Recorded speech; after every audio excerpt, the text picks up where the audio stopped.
All right, all you grasshoppers. Here's my, I guess my idol. I look up to this woman here. She's like a lot of mothers out there. Has her own job, own career, her family at home. Plus, she's got this fantastic charity or nonprofit they've got going here. So, just a little, so everybody understands. All my followers understands. Noelle started. Noelle, I will let you talk sooner or later, but don't worry. Noelle started this charity way back when she was around 21 years old, just getting out of college. And the idea was to provide dresses and tuxedos for young people going to their graduations who couldn't afford to get them themselves. It was a local thing around White Plains, New York. And now it's grown into, you're all over the country, correct? Excellent. Okay. So today is graduation day then, right?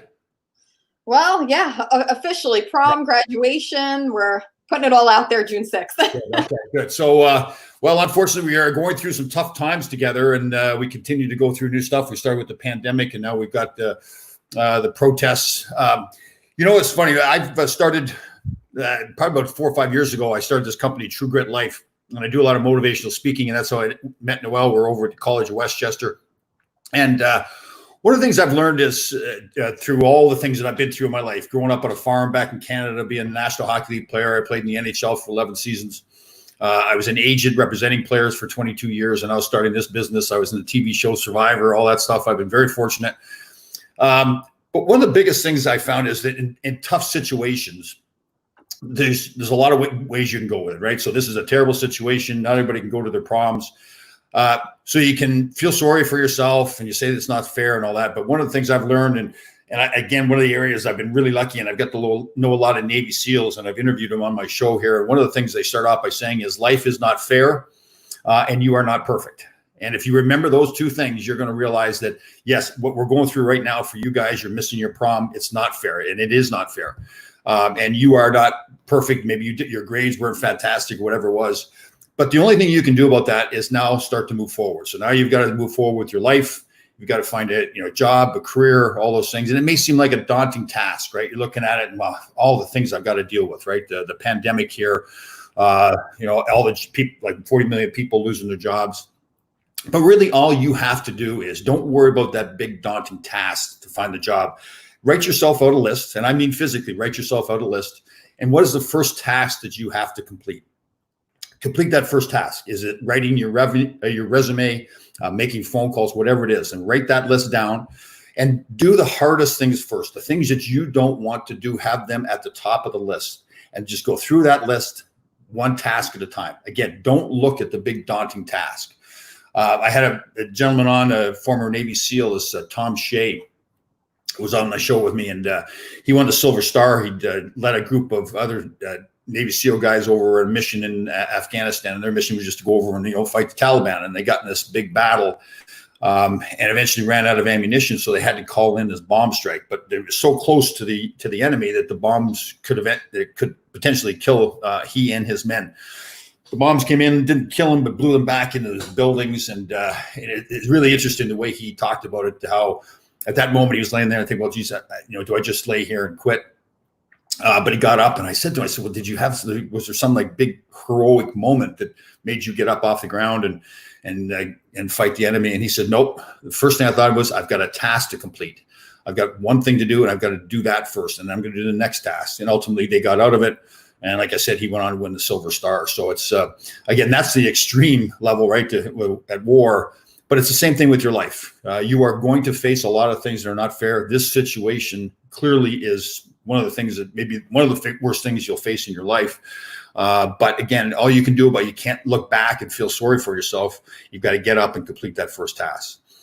It was interesting when I went and spoke at the College of Westchester. One of the things that was interesting when it came up in the question and answer period, and that's how to make that good first impression, right? So now you're leaving college, you're going to be going off doing interviews, meeting people, and it's some simple stuff, and it may seem very simple to you, but when you meet that person the first time, if you're going on a job interview, there is no excuse for not being totally prepared. So when you go to that company, you make sure you do all your research on the company, the person that you're interviewing with, what their background is.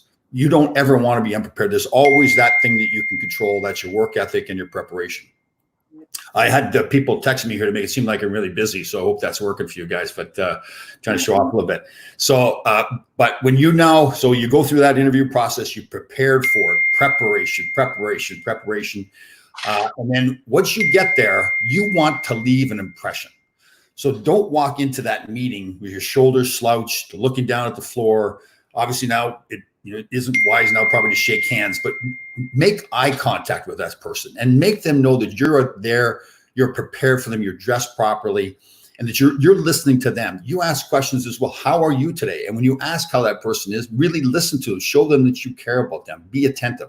All these things that you can control. Again, there's so many things you can't control, especially things we're going through now, or you can't control what mood that other person is in. But you can control your effort, your preparation, and what you say and how you feel, just the impression you leave that person. You want them, when you leave that room, to go, wow, that young person is really something. Doesn't mean you're necessarily going to get the job, but you want to make sure that they really remember who you are.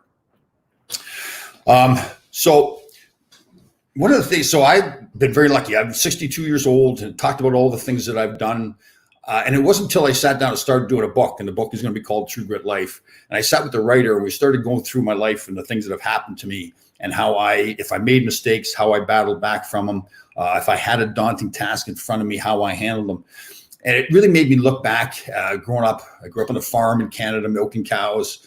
And I had a father and grandfather who they ran the farm, and it wasn't a big enough farm that they could hire anybody else. So they had to get up every day, 365 days a year, and milk the cows in the morning, milk the cows at night. And it didn't matter how sick they were, how tired they were, or what was going on in their lives. They had to milk those cows. And we didn't have enough money to be constantly buying new equipment. So they had to maintain all the farm equipment all the time.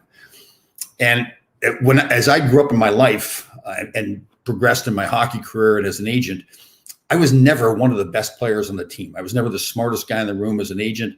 I just always showed up every day. So I think some people feel like, they look at Twitter or they look at Facebook or Instagram and they see all these pictures of all these great things being done by other people. So you're just seeing the tip of the iceberg, right? Yes, you can have that great life, but you don't have to be the smartest guy in the room. You don't have to be the best athlete. You don't have to be the best looking person. It's showing up every day and doing your job, putting in the best effort possible. I watched a video by this Navy SEAL Admiral, William McRaven. And probably about 2 years ago, I watched this. And if everybody watched, a lot of people have watched this and viewed millions of times. And if you get a chance to watch it, go watch it. He's doing a graduation speech at the University of Texas, where he attended. So he's getting up in front of all these people. He's got the white uniform on and all the badges and ribbons and everything. And you think he's going to talk about battles and wars, but he's just talking about the 10 things he learned in his Navy SEAL training. One of the first things it actually was the first thing he talked about. And he kind of snickered when he started talking about it because he knew that really was kind of unexpected what he was going to be talking about in front of this graduating class. But he talked about the importance of making your bed perfect. And it wasn't just making your bed, but it's making your bed perfect. Have that be the first thing you do in the day. And when I first watched it, I was like, all right, this kind of, I'll throw my sheets back, and make it look kind of half decent. Then I went and watched the video again, and I really missed the point, right? The point was make it perfect. That's the first task of the day. It's a small thing. If you can't do the little things right, you'll not be able to do the big things right. And once I caught on to that, and this may sound a little strange to you guys about making the bed, but once I caught on to it, it really started my day. So I'm up every day at 3:30 in the morning. I make my bed perfect. You can't just pull the sheets over and pretend, well, nobody's going to see it. It's you that sees it. You can't cheat yourself. You've got to make sure you do it right. It doesn't matter if anybody else sees it. It's what you do for yourself. So you make the bed perfect. I turn around before I turn the light off in my room. So 3:30, it's still dark. And I look at the bed, and I'm actually now, I've gotten to the point where I've trained myself where now I am fired up now. Now the adrenaline is pumping, the goosebumps are going. Now I go downstairs and I get my I juice ginger and turmeric and all these healthy foods and everything. And now I'm out the door at 4:00 for a march. So again, we call it a march. It really is just a walk, but the idea is now it's an extension of making your bed perfect. You take every stride and you get the most out of each stride. That's why we call it a march. So again, make the bed perfect, get the most out of each stride. So that starts you off in your day now. And when everything I'm trying to do, I'm trying to get the most out of everything I do. So I get the bed's made perfect. I get the most out of each stride when I'm on my march. I come home after the march and now I work out. And I do all my workouts, and it doesn't matter if there's no gym open. There's always a way to work out. I bought those bands that you tie to your door, and I've got a balance board and everything. And the idea is the same thing. If you're going to work out now, don't work out and say, okay, I worked out for an hour. Get the most out of each rep. Like really get your mind into the muscle. Like concentrate. If you're doing a bicep exercise, concentrate on that bicep. Get the most out of it. And I know maybe you don't work out, but it's whatever you do in your life, get in that habit of getting the most out of everything you do. One of the big things I've learned over these last few years, and it's funny, I don't think I realized it when I played in the NHL for 11 years, but I've understand it now. You know, we train our bodies all the time, right? But we always talk about how life, sports and life in general is probably, you talk to different people, anywhere from 60 to 80% mental, right? Especially in sports, you know, you've got to play with your mind. Your mind is more than your muscles. But we don't work out our mind as much as we work out our muscles. But I've realized over time here that, yes, you can train your mind. You can train your mind to tell yourself that you are great. Like tell yourself you are great. Be almost to the point where it's arrogance. Like when I walk into a room now, I want to own the room. I don't want to just be in the room. I want to own it. You know, when I work out or, you know, this is going to sound very arrogant, but there's mirrors all over the gyms, right? And there's a reason for that. I think it's important to look in the mirror.